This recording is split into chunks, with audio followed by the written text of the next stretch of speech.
Not here now. I apologize. We work for her. This is our office. And we So this is a really- workplace. So we Kindly convey the message. yes, Please, we'll do that, please tell the message that we Tibetan people have come here to get her apologized and to tell her the truth that she has to see all the video and then only she has to comment.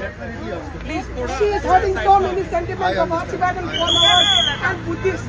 60 people have come here, Mumbai especially to her, to know the truth that we Tibetans are being hurt sentimentally. All right. Not only Tibetan, all over the world. The Dalai Lama follower all over the world is here. We all are get hurt because he's like our living God.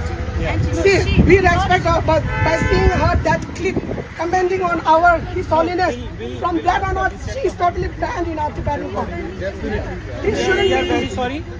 We are very sorry on behalf of her. She is not here. She asked her to apologize. I'll ask her. please just Yeah, definitely. Yes, this we'll definitely convey this to her.